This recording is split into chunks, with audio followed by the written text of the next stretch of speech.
नमस्कार, मैं हूं दीपाली राणा। सीएनबीसी आवाज पर आप सभी का स्वागत है। और इंटरनेशनल वुमेन्स डे के मौके पर सबसे पहले तो हमारे सभी महिला व्यूअर्स को ढेर सारी शुभकामनाएं। और एक स्पेशल शो हम आपके लिए लेकर आए हैं जो कि बहुत ही इंटरेस्टिंग रहेगा। नारी निवेश है विशेष। और इस शो के जरिए हम सिर्फ इन्वेस्टमेंट की बातचीत नहीं करेंगे बल्कि जानने की कोशिश ये करेंगे हमारे कुछ स्पेशल गेस्ट से कि विमेंस के लिए फाइनेंशियल इंडिपेंडेंट होना कितना ज़रूरी है। हर विमेन अपने आप में स्पेशल है और कैसे आप अपने आप को फाइनेंशियली साउंड बनाने के साथ साथ अपनी आइडेंटिटी पर भी काम कर सकती हैं। बहुत इंपॉर्टेंट है हर विमेन के लिए फिनेंशियली सिक्योर होना। और ज़रूरी नहीं है कि आप वर्किंग वुमेन, अगर आप होम मेकर भी हैं तो आप अपनी स्मॉल सेविंग्स के ज़रिए भी अपने लिए एक कॉर्पस इकट्ठा कर सकती हैं। और अगर हम वुमेन्स डे की बात करें तो ये बहुत ही स्पेशल मौका है क्योंकि इस डे या फिर इस मौके पर जो वुमेन्स की स्ट्रेंथ होती हैं, कॉन्ट्रीब्यूशंस, अचीवमेंट्स को रिकॉग्नाइज और ऑनर करने का मौका होता है। और इस स्पेशल शो में हमारे साथ दो स्पेशल मेहमान मौजूद हैं जिन्हें किसी इंट्रोडक्शन की ज़रूरत तो नहीं है। हमारे साथ एक्ट्रेस देबिना बनर्जी हैं जो कि जाना माना चेहरा है हिंदी फिल्म्स और टीवी इंडस्ट्री का। और साथ ही पीबी इन्वेस्टमेंट्स की सर्टिफाइड फाइनेंशियल प्लानर पूजा भिंडे भी हमारे साथ बनी हुई है जो काफ़ी फेमिलियर फेस है हमारे इस शो का, जो आए दिन हमारे व्यूअर्स की मदद करती हैं उनके पोर्टफोलियो को बेहतर बनाने में। आप दोनों का ही स्वागत है। और देबिना, सबसे पहले तो हैप्पी वुमेन्स डे। और आपको किसी इंट्रोडक्शन की ज़रूरत तो नहीं है बट हमारे व्यूअर्स ये ज़रूर जानना चाहते हैं आपसे कि आपकी जो जर्नी है एज एन एक्ट्रेस वो कब शुरू हुई, कैसे शुरू हुई और कैसे देखती हैं आप अपनी इस जर्नी को when you look back? I see it as a beautiful journey of growth और एंड अ जर्नी वेयर सिर्फ आप अपना सोच को बदल के अपने फ्यूचर को बदल सकते हो वाली चीज़, ऐसी वाली जर्नी। क्योंकि मैं नॉर्थ कैलकाटा से बिलोंग करती हूँ ऐसे मैं बोलूँगी। और एक दिन something inspired me and I thought मैं एक्टर बनूँगी। बट बड़े लोगों को बोलने की हिम्मत नहीं थी and I thought that I belong to a family जहाँ पे से पढ़ाई लिखाई को ही ज़्यादा तवज्जो दिया जाता है। But I waited for the right time और एक दिन मौका देख के मम्मी पापा को बोल पाई। और जो मैंने सोचा था रेजिस्टेंस मिलेगा या मम्मी पापा तो मुझे बोल ही देंगे ना, ऐसा नहीं हुआ। मम्मी पापा ने उल्टा मुझे प्रोत्साहित किया, मुझे मदद की उल्टा टू हैव माई जर्नी। और I started modelling at the age of 17-18 and finally came to Mumbai. Again मेरी मम्मी पापा की काफ़ी ज़्यादा बैकिंग था, मतलब वो लोग साथ में थे, इमोशनली साथ में थे। तो कई बार हमें लगता है हम कदम आगे ही नहीं बढ़ाते ये सोच के कि नहीं होगा, मना हो जाएगा। लेकिन हम we can take that chance, we can take that leap of faith. और अक्सर ये समझ में आता है दैट जो हमने सोचा हुआ है वो हमारे खुद के mental blockage, it's not the blockage around. तो it was not very difficult but yes, मैं बहुत बचपन में मॉडलिंग स्टार्ट कर दिया था। और जो मेरा पहला चेक आया था जो कि 500 रुपया था, पापा ने उसको भी इन्वेस्ट कर दिया था। और इनफैक्ट जो भी मेरे चेक्स आते थे पापा हमेशा इन्वेस्ट कर देते, because we are sitting today on something like this kind of a platform. तो मेरे सारे पैसे इन्वेस्टेड रहते थे। पापा ये बोलते थे कि तुझे ज़रूरत क्या है, तुझे जो चाहिए हम दे रहे हैं ना, तो अपने पैसे को इन्वेस्ट कर। तो right from day one I knew that I am working but I am kind of investing also. I felt very responsible.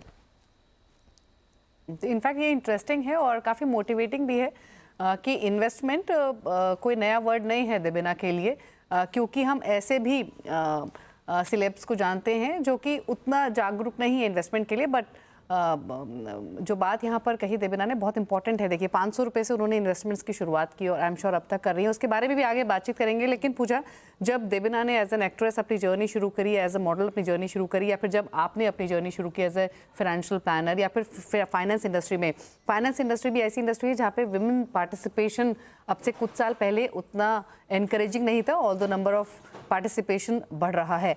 आप कैसे इंक्लाइन हुई फाइनेंशियल प्लानर के तौर पर, कैसे आपने डिसाइड किया कि इसी इंडस्ट्री में आपको जाना है? आपकी जर्नी कब शुरू हुई? Thank you so much Deepali. Debina, आपको और दीपाली आप दोनों को हैप्पी विमेंस डे।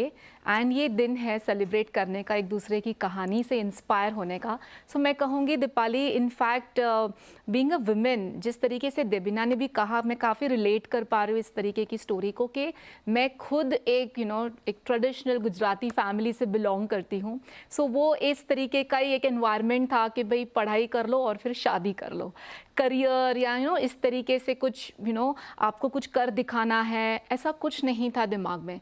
लेकिन I think destiny had something else for me, because जैसे ही मैंने एक फाइनेंशियल प्लानिंग का कोर्स किया और उसके बाद इसके बारे में जब समझ आई कि हम पर्सनल फाइनेंस से लोगों को इन्वेस्टमेंट प्लान कर सकते हैं, उनकी इन्वेस्टमेंट जर्नी प्लान कर सकते हैं कि इट्स नॉट कि इतनी सारी चीज़ें हैं मार्केट में इन्वेस्टमेंट के लिए, भाई स्टॉक मार्केट में डाल दो, म्यूचुअल फंड में डाल दो, गोल्ड में डाल दो, लेकिन किस इंसान के लिए कितना इन्वेस्टमेंट करना और उनको उनके गोल्स तक पहुंचा देना। मतलब जो कैलकुलेशन हम करते हैं कि समझो आपको 10 साल बाद, 15 साल बाद, 20 साल बाद एक पर्टिकुलर कॉर्पस जुटाना है और उसके लिए मुझे अभी से कितना इन्वेस्टमेंट करना पड़ेगा कंसिडरिंग द इन्फ्लेशन।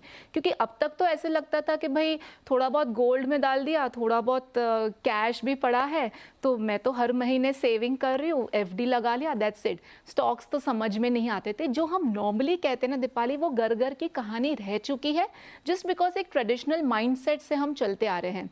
लेकिन ऑब्वियसली टाइम्स हैव चेंज्ड, जेन ज़ी आ गई है अभी, एंड सबको म्यूचुअल फंड्स के बारे में पता है, हम सब हमेशा इसी की बात करते हैं। सो ये जो माइंडसेट चेंज करना, ये ट्रांजिशन को चेंज करना, जैसे अब मैं मेरे फादर को बोलती हूँ कि पापा ये सब एफडी वेफडी में नहीं डालना है पैसा, पोस्ट टैक्स रिटर्न कुछ भी नहीं है, पोस्ट इन्फ्लेशन रिटर्न कुछ भी नहीं है, वी हैव बेटर ऑप्शंस। तो इस तरीके से when I am catering to each and every client और उनको काफ़ी मिथ्स से बाहर निकालना, उनको उनकी जर्नी में हेल्प करना, बेबी स्टेप्स लेना, whether it is my made से लेके whether it is a 75-year-old client, चाहे कोई न्यू बॉर्न बेबी हो, लाइक जस्ट बॉर्न हुआ और नेक्स्ट मंथ से उसकी SIP शुरू करी है हमने। इस तरीके के काफ़ी ऐसे केसेस के साथ रोज़ डील करना, एंड उसमें जो सेटिस्फैक्शन मिलता है ना दीपाली, इट्स फैबुलस। मुझे लगता है काफ़ी लोगों को इन्वेस्टमेंट जर्नी में किस तरीके से, सही तरीके से शुरू करना, ये समझ भी आ जाए ना, तो भी हम जीत जाएंगे। हालांकि आपने ट्रेडिशनल एनवायरनमेंट की बात की, अगर महाराष्ट्र के बाद कोई दूसरा स्टेट जहां पर ज़्यादा फाइनेंशियल अवेयरनेस है वो गुजरात ही है, क्योंकि इन्वेस्टमेंट, फाइनेंसेस या फिनेंशियल मार्केट ये नए नाम नहीं हैं इन दोनों स्टेट्स के लिए। लेकिन देबिना, अभी बच्चों की प्लानिंग की बात कर रही थी पूजा, आपकी 2 स्वीट लिटिल डॉटर्स हैं और आप वर्किंग विमेन भी हैं, तो पहले तो मैं जानना चाहूँगी कैसे मैनेज करती है। ऑल्दो आई डोंट डाउट, क्योंकि विमेन बाय बर्थ मल्टीटास्किंग होती हैं, बट आप कैसे मैनेज करती हैं काम, योर चिल्ड्रन, घर कैसे करती हैं पूरी? आई सम फील कि आप जो भी कर रहे हो उस प्रोसेस को अगर आप एंजॉय करोगे ना, आप कर पाओगे। It applies to a job also, कि आप अगर जॉब को जॉब जैसे देखोगे तो आपको लगेगा कब ख़त्म होगा, कब मैं घर जाऊंगी, वो वाली feeling. But if you enjoy what you are doing, you would want to do it, you will never get tired. Similarly I mean I love this phase of my life also. मुझे बहुत, मैं enjoy कर रही हूँ और मैं हर एक दिन फोटोज़ देखती हूँ और मुझे लगता है अरे कल ही तो इतने छोटे थे, आज इतने बड़े हो गए। I am already it's like a race against time, अगर आप इस नज़रिए से देखें। सो मुझे एक्चुअली लगता है that I should spend good time, quality time, और जो जितना भी टाइम मैं स्पेंड करती हूँ मैं उसको इंजॉय करके स्पेंड करती हूँ, so that I make memories. ऐसा नहीं हो कि बड़े हो गए, अरे यार मैंने मतलब ये पिछला वाला बीता हुआ टाइम को मिस कर दिया, I have missed seeing that, but so I am enjoying every moment of both. So मुझे काम से भी बिल्कुल फुर्सत नहीं चाहिए। मुझे ऐसा नहीं लगता दैट कल शूट किया या कल कहीं गई, आज नहीं जाऊंगी, आज थोड़ा रेस्ट ले लेती हूँ। I want to do both, and जहाँ पे रहती हूँ मैं वहाँ पे 100% देने की कोशिश करती हूँ। And I think that's what is called multitasking, not when I am sitting here and thinking about my babies, और बेबी को संभालते संभालते मैं सोचती हूँ काश मैं काम करती। I am doing both and enjoying it fullest. बिल्कुल। और एक चीज़ और देबिना, जैसे पूजा भी बात कर रही थी कि फाइनेंशियल प्लानिंग बहुत इंपॉर्टेंट है, फिर चाहे वो न्यूली बॉर्न बेबीज़ ही क्यों ना हो। आप अग्री करती हैं इससे कि as soon as baby is born investments उनकी प्लान करनी चाहिए पेरेंट्स को? व्हाट डू यू से? बिल्कुल, अभी तो एक्चुअली बहुत इजी भी हो गया है, because informations are available everywhere. सबसे पहले तो मतलब जो मैंने किया था वो था Sukanya Samriddhi, if you have daughters so Okay. दोनों के 2 सुकन्या समृद्धि, जिसमें आप 1.5 लाख एवरी ईयर आप इन्वेस्ट कर सकते हो, जिससे आपको टैक्स रिडेम्पशन भी मिलता है. So this is I mean I somehow feel. अच्छा, थोड़ा सा मैं बता दूँ, my brother is a financial planner, तो मुझे काफ़ी मदद मिल जाती है actually, and he kind guides me. तो प्लस मुझे जो भी इंफॉर्मेशन ऑनलाइन दिखता है मैं तुरंत उसको भेजती हूँ और मैं बोलती हूँ कि see this is something that I have learn. It's not that I am complacent कि मुझे उसने बोल दिया तो मैंने सुन लिया. मुझे और जो भी नॉलेज मिलता है, जो भी और इन्फॉर्मेशन मिलता है, मैं उसको और फीड करती हूँ कि मुझे ये पता चला, do you think I should do this, and I take his राय also like a proper argument. So Sukanya Samriddhi तो 100% मतलब आपको बच्चा पैदा होते ही आप कर सकते हो, नेक्स्ट डे ही कर सकते हो. अभी तो आप बच्चे का आधार कार्ड भी इमीडिएटली बना सकते हो, उसके साथ पैन कार्ड भी बना सकते हो, और उसके अलावा you can definitely do an SIP thinking about them.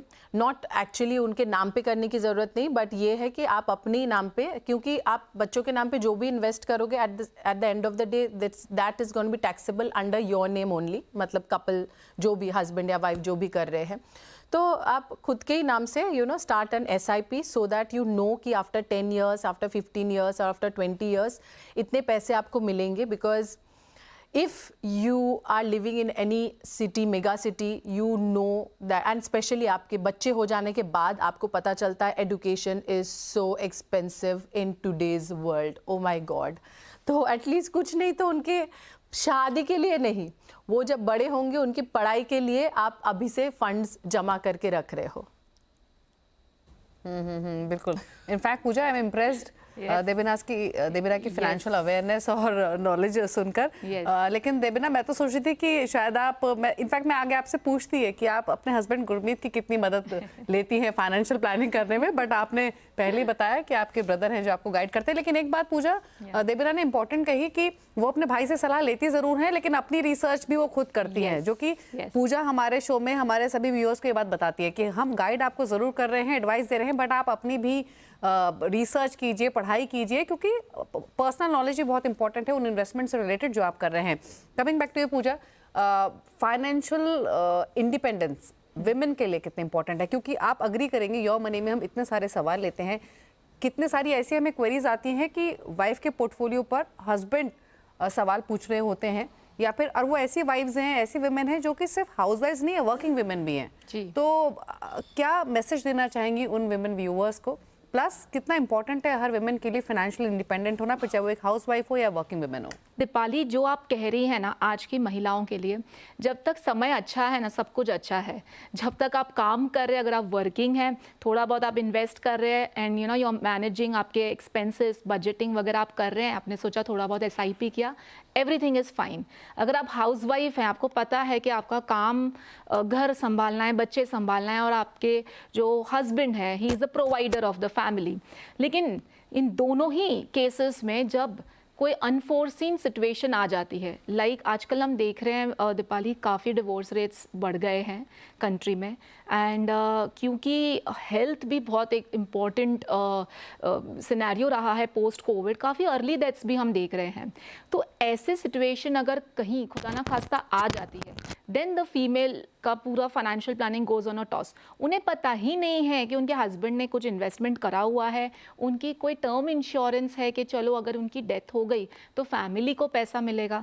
बच्चों की पढ़ाई, बच्चों की फाइनेंशियल पूरी प्लानिंग, उनके एजुकेशन, उनकी शादी, खुद का रिटायरमेंट, एवरीथिंग लाइक गूज़बम्स आ जाते हैं अगर ऐसी कोई सिचुएशन आती है तो. So this is point number 1. And अगर आप हाउसवाइफ हैं, आपको तो पता ही नहीं था कि आपके हस्बैंड के कितने बैंक अकाउंट्स हैं, अगर उन्होंने लोन ले रखी है तो कितने अमाउंट की लोन है, और अगर आपके हस्बैंड के कोई इन्वेस्टमेंट्स हैं तो वो सारी की सारी इन्वेस्टमेंट आपको रिडीम करके लोन पहले क्लियर करने हैं. सो मेरे हिसाब से एक अलार्मिंग साइन या एक अलार्मिंग सिग्नल यही है कि don't wait for such situations. Being a women, आप खुद का ध्यान रख सकती हैं, आप मल्टीटास्कर हैं, आप बजटिंग अच्छा करती हैं, आप के करियर में अगर आप वर्किंग हैं तो शादी के टाइम पे ब्रेक्स आते हैं, मैटरनिटी ब्रेक्स आते हैं, बच्चे जब छोटे होते हैं तब ब्रेक्स आते हैं, अगर इन लॉस में या खुद के पेरेंट्स की भी कभी तबीयत खराब हो गई या कुछ प्रॉब्लम हो गया तो हस्बैंड नहीं आप पहले रहेंगे जिनको फैमिली का ध्यान रखना है।